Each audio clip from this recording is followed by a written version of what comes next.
Angela. Yes, we are at the Brian Dawkins Thriving Impact Celebrity Golf Tournament. And the reason we're here is Doc. He's with us right now. Brian Dawkins on the Midday Show. Doc, how you doing today? Absolutely blessed. Beautiful day, nice weather, and appreciate y'all coming out, man. You know what I got to say? I'm glad we get a chance for everybody to see my dog outfit on YouTube because you have dressed for the occasion. I really like those pants, man. Come on, man. Come on. Listen, we just talked about it. I mean, if you don't play golf good, you got to at least look the part. You look great, man. You got to look the part. You look great. You know what I'm saying? Well, you got to know how much that Hugh cares about you because he at least wore a golf shirt today. We went to an outing last year. He wore a sweatsuit. We were like, Hugh, come on. We got to wear some golf clothes. I have been criticized and accused of not knowing how to dress for golf outings. So this is the first time that I've actually had a chance. I'm trying to step my game up. I'm trying to do more mature adult things. And I said, this is a great time to start at your golf tournament. It's a great time to start. Appreciate you.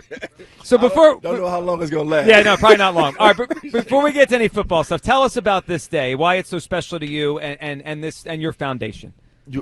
So the foundation is something that we started in 2019, and the premise of it is to bless single parents and the young people in the household with opportunities, and with those opportunities, prayerfully that they'll come up with visions to then pursue life from a different angle, right? So providing them with the different resources that they need in order to have that be something that they want to go after instead of seeing the things around them as blocks for them not to do anything. Now we can potentially give them opportunity to do things that they would not be able to do other than without the foundation's givings.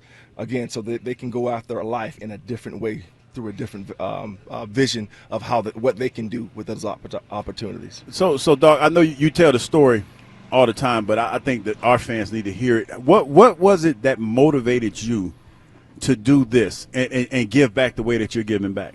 Yeah, so basically it was the loss of friends growing up. I lost a couple of my friends to the streets, if you will, and neither one of them had fathers in the household, and I knew their moms, and their moms were working their behinds off, and so oftentimes they weren't home to raise the children, so they were left to kind of raise themselves.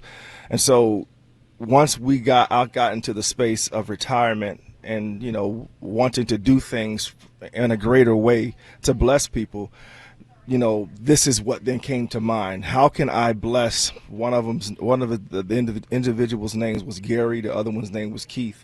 How can I bless Gary and Keith before they get into those situations, right? So that's kind of how this foundation is. And I'm not saying every kid is Gary and Keith, but my point is, if they would have had probably an opportunity to then do some of the things with the gifts that I know both of them had, if they would probably been given an opportunity to do things, maybe they wouldn't have gone down the path that they went down, that to have their lives been taken the way that they were.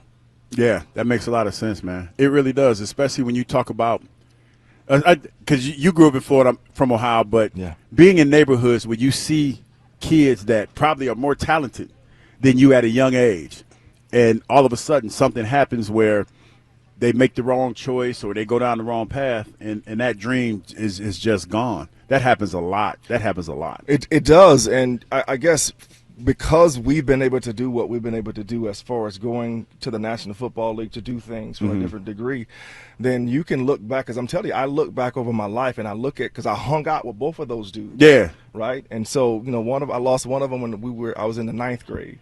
So, like, I remember him asking me to go, like, places with him at times. And I'm like, no, I can't do that, because I knew what he was doing. I know he was selling drugs. And so, you know, oftentimes I would think, now, what if I went with him that last time and I was in the front seat and it wasn't him in the front seat, and I won't be too graphic here, but what happened to him happened to me because I was in the front seat, right? So, and that's something that could have happened had I made the decision. You're reflecting. To not have football and sports to be such a part of what I wanted to do with my life. Certain things I wanted to do, and certain people I did not want to disappoint, like my father. I didn't want to disappoint my father. So having that as something to kind of steer me away from doing things and going places with him allows me to then be where I am. But on the other side of that conversation is, I knew, like, Gary was a phenomenal artist, could draw. Like, he probably can do comic books. As a matter of fact, he would do comic books for us. And then my other guy, Keith, who I lost, he can talk you into doing anything, bro. So I think he could have been like a lawyer or something. So the point is that these young people have gifts, and these young people we're reaching here in Philadelphia, they have gifts that they don't know they have yet, right? Or they have gifts that they're using the wrong way. So if we can then steer them in a direction with giving them these resources to bless them in that way, that's what the foundation is about. Well, it's an important cause. Doc, it's one of those things I think all of us have empathy for people in that situation, but to actually give back and doing something for them, it's a special thing. We're happy to be here today and happy to be at your tournament. All right, let's talk some Eagles here. Yes. Doc, what do you think the biggest challenge for this team's going to be to try to repeat? It's one thing to have that great season they had last year, but now they're trying to do it again when they're the hunted. What's the biggest challenge for the Eagles to try to do it again? All right, follow me here.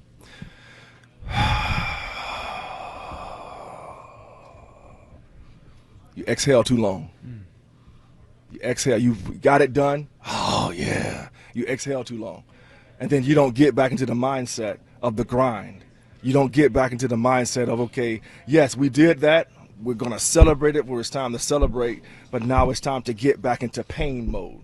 We got to reintroduce yourself to the grind and the pain that got you to the place to be in the playoffs and be in the Super Bowl in the first place.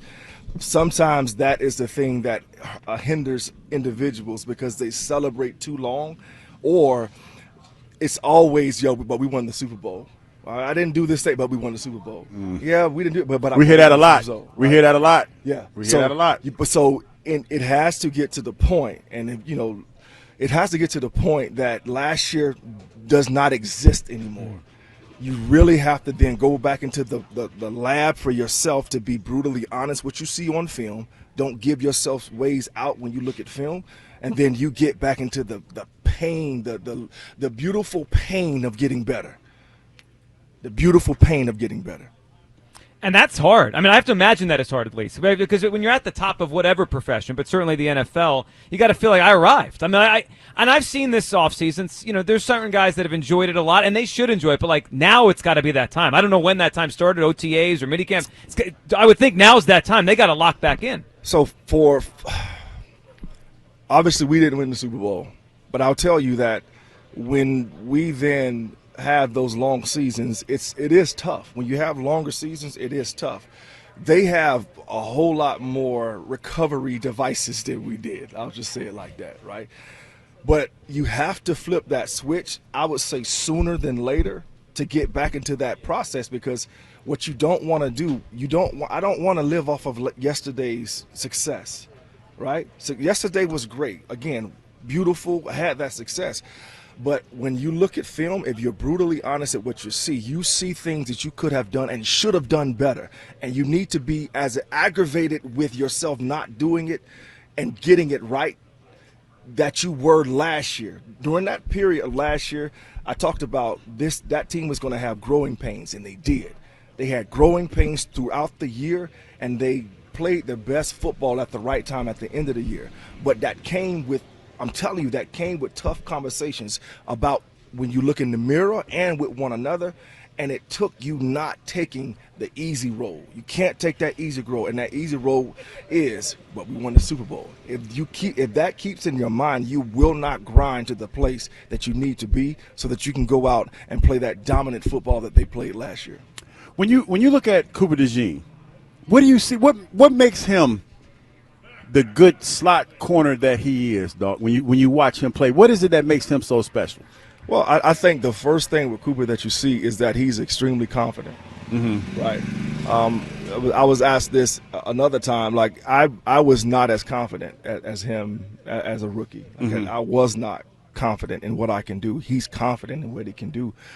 And the other thing is that he's patient. He doesn't panic. When you see him in his press coverage, he does not, even off coverage, he does not panic. He's very patient in his technique, and he believes he has the tools to be able to stay hip to hip with guys consistently, and he does. So his transitions are smooth. He doesn't stumble a whole lot. And then again, that confidence to me is the main thing. But I will also say that when he, Carolina, who was their slot receiver? Was it Adam Thielen? Oh yeah, it was Thielen. Yeah, you're right. I was so happy that happened. Adam kind of got the best of. The veteran, yeah. Because oftentimes I want to see how you respond from adversity. I want to see when someone gets the best of you, what comes out of you, right? Do you go into a shell, or do you get better, learn from that mistake, and then get better the next time? It seems to me that he got better after that opportunity to learn from a veteran, to get handled a little bit by a veteran. He learned from that and got better. Now, this year will be different for both those young corners. Every team has had now a year to then study them, to see maybe where their weaknesses are, right? So that's why it's important for those young men to be looking at their film, to be honest with what they see, because other teams are seeing maybe some things that we can kind of go after, and maybe they'll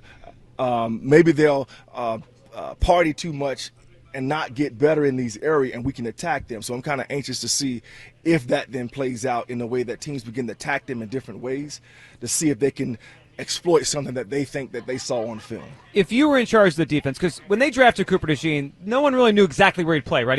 He played everywhere at Iowa, corner, safety, slot, and then he found a home and he was really good at nickel corner. If you were in charge of the defense, would you just leave him there? Because we did hear last week they started him a little bit more on the outside. It seems like they're going to bounce him around. Would you leave him, or would you say, hey, let's see what you could do? So I'm not in, and here's what I always say. I'm not in practice. I don't see what they're doing in practice. I don't study film to watch them in practice. If you have someone that you know can play inside and out, leave him there and then allow everybody to fight for that outside position. Right? Again, if you're more comfortable with him in the slot, you leave him there. Why? Because a lot of the skilled receivers, what they try to do is put them in the slot so that they can go against linebackers and go against guys in the slot that aren't as good, right? So if you want to have him in that slot position, but that's only if you have that guy outside that can handle their business. So allow those guys on the outside to battle that, knowing that you have Cooper, if you need to stick him out there, to stick him out there. Who's the best golfer that's going to be here today? Ike? Ike talks a big game. Can Ike golf? Why would you bring up Ike as the best golfer? I'm asking. I'm asking of your former teammates. We know. As former teammates. We know it's not Hugh. We know it's not Hugh. I mean, he can't golf. But I would say Irvin. Yeah. Rev takes the game way too serious, man. Ike does too, though. Ike takes it pretty serious. He does. So Irv is one of those guys that he'll take like 30 minutes to warm up with different devices. Oh, he's real. Yeah, stretch. They be dead. Yeah, so he's into it. He dead. He's into it. See, here's the question that I have for you, dog. You ready? Talk to him. Because it's been bothered because it's so when he says you're ready. Well, because I'm curious because we were talking about this last night. So because we still know you bench. So are we still putting more weight on the bench, or are we at a certain weight that we just play with? Or are you still in there trying to max out? All right, so I don't one rep max anymore. I don't try to load the weight up on the bar to max. But I will put a couple of plates, 3 plates. He tried to be don't be modest with me. Don't be what you working with, man? Seriously, because you making me mad over here playing. So like for instance, I can get 315 probably like 12 times, right? So that's all right. I don't need to hear no more. You heard what you need to hear. Hey, dog. Last time I tried to put 315 on the bar. About 10 years ago. Oh, we need to see this again. We need to just see what this looks like. No, your elbows and stuff don't be hurting. Yeah, but that's not an every time thing though. You can't go in there every time and do that. Don't tell me you be in there with the elbows wrapped up. Yeah. No, that only happened when I was trying to do too much too often. What you mean? What you was trying to do 400? Yeah. So that's what I came down. So wait a minute. You said, okay, 400 too much. Yes. But damn near 50. 315, right, that's in my wheelhouse. Yeah. You asked him a question, he gave you an answer, Hugh. I hate it so much right now. No, I'm struggling probably with, I keep it like 185, something like this, just to keep it nice. 185? No, dude. If you're doing reps. What happened to you? What happened to this guy? If you're doing reps, dog, the elbows and stuff hurt, the shoulders, This old cat right here, still playing with 315. Yeah, but 12 reps. It's not like a explosive. No, workout but I can see. I know how you doing it, dog. You like, yeah. And he and that's the sound right there. Yeah. But 12, like, dog, you don't understand, Joe. 12 times with the slow rep. Yeah. No, I don't. You're right. I don't understand. I have no idea what it's like to push that much weight here. You're dead right. Man, get out of town. See, now I've got this thing going with Spike at the station, right? Spike say he can do 250 push-ups, like, straight out. Right, like in one sitting. Well, he does 5 sets of 50. 50. A lot of people are skeptical he actually can do this. So Hugh wants to challenge him to a push-up. No, he wanted to challenge me.